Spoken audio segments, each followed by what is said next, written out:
Hello everyone, I hope you all are doing well. तो आज के इस वीडियो में हम बात करने वाले हैं क्लास 11th की केमिस्ट्री पेपर की, जो जेके बॉस ने कंडक्ट किया रेगुलर स्टूडेंट्स का। सो उस पेपर को आज हम डिस्कस करने वाले हैं कि किस तरीके के क्वेश्चन पूछे गए थे और किस लेवल का पूछा गया था, और जो स्टूडेंट्स हैं उनका रिव्यू क्या था इसके रिलेटेड। ठीक है। सो अगर आप चैनल पर पहली बार आए हैं तो चैनल को सब्सक्राइब कीजिए और साथ में ही बेल आइकन को भी प्रेस कीजिए। ओके। इसमें जो टाइम दिया गया था वो 3 आवर्स का था और मार्क्स इसमें थे 70 मार्क्स। ठीक है। यहाँ पर इंस्ट्रक्शंस लिखी गई थी। There are total 4 sections in question paper, all questions are compulsory. Total जो सेक्शंस थी इसमें 4 सेक्शंस थी। जो सेक्शन ए थी उसमें 10 ऑब्जेक्टिव टाइप क्वेश्चंस थे, सब जो थे वो 1 मार्क के थे। उसके बाद सेक्शन बी आती है, इसमें 9 क्वेश्चन थे, very short answer type questions, जो कि 2 मार्क्स के थे। इसमें आपने आंसर करना था 20 टू 30 वर्ड्स। उसके बाद सेक्शन सी थी, 9 शॉर्ट आंसर टाइप क्वेश्चंस थे, 3 मार्क्स के। ठीक है। और इसमें जो आंसर आपने लिखना था वो 100 टू 150 वर्ड्स तक लिखना था। ओके। सो ये आपके 10 मार्क्स आ गए ऑब्जेक्टिव टाइप क्वेश्चन के, 18 मार्क्स आ गए आपके वेरी शॉर्ट, और 27 मार्क्स आपके आ गए सेक्शन सी से। उसके बाद सेक्शन डी थी, ये 15 मार्क्स का था। लॉन्ग आंसर टाइप क्वेश्चन 3 करने थे आपने, contain 3 long answer type question of 5 marks each to be answered. इसका आपने आंसर करना था 150 to 200 words. Use log tables if necessary, use of scientific calculator is not allowed. यहाँ पे लॉग टेबल का आप यूज़ कर सकते थे, साइंटिफिक कैलकुलेटर्स जो अलाउड नहीं थे। उसके बाद सेक्शन ए की अगर बात करें, पर्टिकुलरली ये केमिस्ट्री पोर्शन का है, सारा केमिस्ट्री का पेपर है। ठीक है। इसमें एटॉमिक मास के बारे में पूछा है ऑब्जेक्टिव पहला। उसके बाद यहाँ पे गैरोज नंबर पे क्वेश्चन पूछा है। ठीक है। न्यूक्लियस को डिस्कवर किसने किया है उस पर एमसीक्यू पूछा है। मोस्ट इलेक्ट्रोनेगेटिव एलिमेंट कौन है पीरियोडिक टेबल में। तो इजी इजी क्वेश्चंस पूछे हैं। हाइड्रोजन मॉलिक्यूल इज पोलर है, आयनिक है, कोवलेंट है।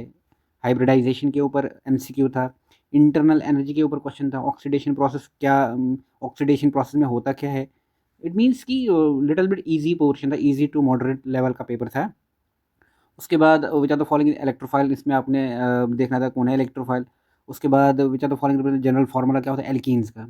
ऑल दो इट्स ईजी पेपर, 10 एमसीक्यू कोई भी आसानी से कर सकता था, जिसने अच्छे से पढ़ा होगा वो ईजिली कर सकता था। उसके बाद पॉस्टुलेट्स जो शॉर्ट आंसर में आया था, डाल्टन एटॉमिक थ्री के पॉस्टुलेट्स लिखने थे, 2 मार्क्स का था।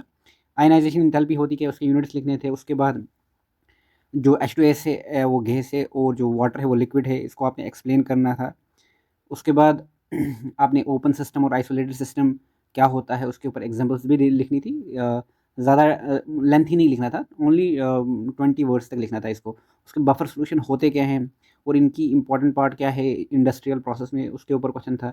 लीच एट लियर्स प्रिंसिपल क्या है और उसकी एग्जांपल बताइए। केमिकल इंडस्ट्री में हाइड्रोकार्बोकेटाइंस होती क्या है, उनको क्लासीफाई कैसे किया गया और उनकी स्टेबिलिटी बतानी थी कि कौन सी कार्बोकेटाइन सबसे ज़्यादा स्टेबल है, उसके बाद कौन सी, उसके बाद कौन सी, ऑर्डर बताना था।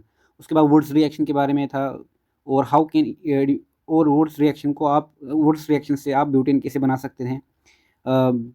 Discuss briefly structure of triple bond का स्ट्रक्चर आपने ब्रीफली बताना था। ठीक है। ब्रीफली लिखना था इसको। उसके बाद 3 मार्क्स के क्वेश्चन, इसमें नाइट्रोजन और oxygen combine with hydrogen to form ammonia बनाते हैं, इन वाटर बनाते हैं, and they combine with each to form nitrogen dioxide which is illustrate explain. इसको आपने एक्सप्लेन करा था। क्वांटम नंबर्स के ऊपर 3 मार्क्स का क्वेश्चन है। स्टेट मॉडर्न पीरियोडिक लॉ के ऊपर था, 3 मार्क्स का क्वेश्चन। उसके बाद हाइब्रिडाइजेशन के ऊपर है। First law of thermodynamic mathematical expression लिखनी थी और एग्जांपल बता दी थी इस लॉ के अकॉर्डिंग। एंथैल्पी होता क्या है, ये डिफरेंट कैसे इंटरनल एनर्जी से, उसके बारे में था। स्ट्रॉन्ग और वीक इलेक्ट्रोलाइट्स क्या होते हैं, उसके उसकी डेरिवेशन निकालनी थी। Express calculation degree of ionisation weak electrolytes के बारे में।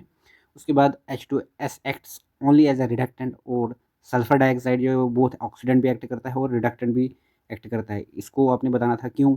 ठीक है। रीज़न बताना था। उसके बाद टाइप्स ऑफ ऑर्गेनिक रिएक्शंस, कोई भी 3 जो आपको पता होंगी वो आपने यहाँ पे लिखना था। ठीक है। लॉन्ग आंसर की बात करें, यहाँ पे अनसर्टेनिटी प्रिंसिपल, और इसमें आपका और था एटॉमिक ऑर्बिटल्स, जो कि उनकी शेप बतानी थी SPD ऑर्बिटल्स की। ठीक है। 5 मार्क्स का। उसके बाद इंडक्टिव और इलेक्ट्रोमैग्नेटिक इफेक्ट IUPAC नेम्स, और ओजोनोलिसिस होता क्या है, और यहाँ पे आपने इनके ऊपर नोट्स लिखना था। Markovnikov's rule, Friedel crops acylation, benzene resonance.